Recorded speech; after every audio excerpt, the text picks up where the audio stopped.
first year again, we won the championship in Omaha, which is Central League, and the team I played on, we had, I think 13 of the guys on the team could not make the New York Rangers. We were the New York Rangers farm team, but 13 of them made the NHL. So guys like Andre Dupont, and again, I'm not going to name them because you don't know any of them, but they're old guys. But anyway, we had a great group of guys, all young guys, and we had a great spirit. But then I got traded to Detroit, so talking about highlights, I got to play with Gordie Howe, who was my idol when I was a kid, and one of the guys I always watched on TV when I could, and it so happens we have the same birthday together. So that year in Detroit, Carol came down to Toronto when we were playing Toronto and brought a birthday cake, and Gordie and I got a picture of Gordie now with the birthday cake. It's the 31st of March, and so that's kind of special. And he was a neat guy. I wouldn't want to play against him. It was great playing with him. Yeah.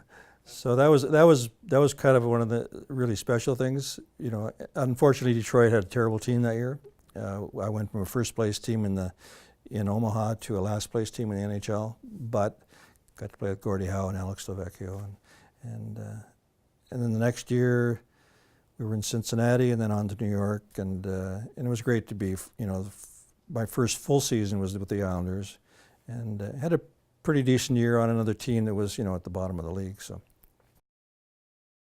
well, we started a business, and that was 1976. We opened Miller's Barn, and then the retail business. And I started by building that room out there that was in the barn, like all that room you're in. That I built that, and anyway, and then I started making things for the store, and it was pretty hokey to begin with. Looking back, it was and then we kept expanding and putting more money into it, and then like I said, the antiques were and I loved repairing them and making them look like going from a piece of nothing to something pretty awesome, and that was kind of neat. So that was kind of the start of it. Start of actually doing furniture woodworking.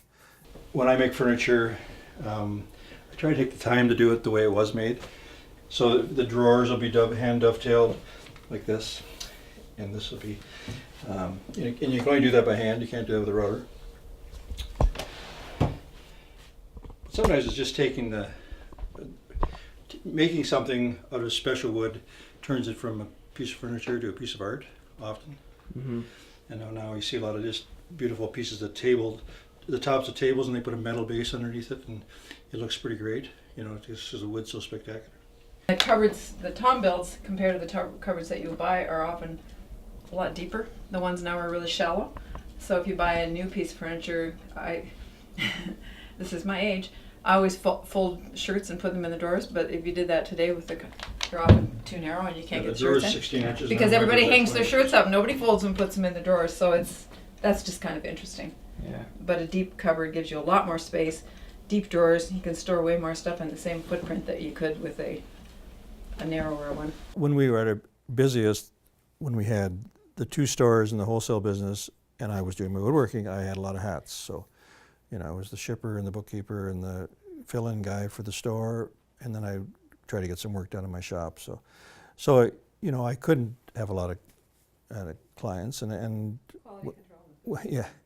Yeah. So when we closed both our stores in the wholesale business in 1997, that's when I started Thomas Miller Furniture, put the sign out there and said, "This is great. I'm going to do this full time." And it comes and goes. It's like I'm pretty unique, and it's hard to make a living doing custom furniture one guy, right? Because you have a lot of jobs and all of a sudden no jobs, and I've done some really nice things and spent a lot of other times I'm thinking, okay, why am I doing this?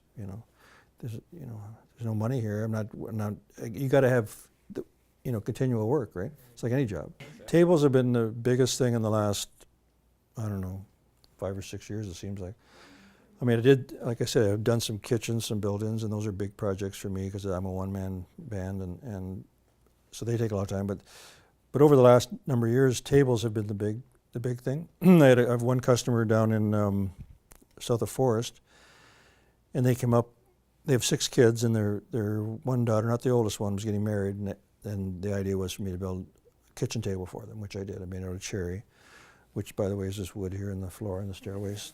And yeah, it was a dining room table, kind of a shaped leg.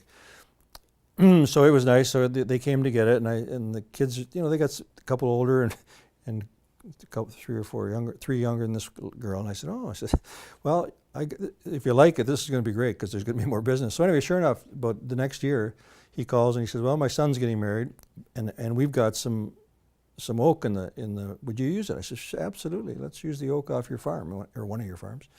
So I made him a table, and then I made a really outstanding table for a couple that retired up to Kincardine, 6-foot diameter oak or walnut top with a really artistic leg on it, and that's the recent one I made. And anyway, it seems to be tables I advise, and people, you know, I've done it long enough so I can.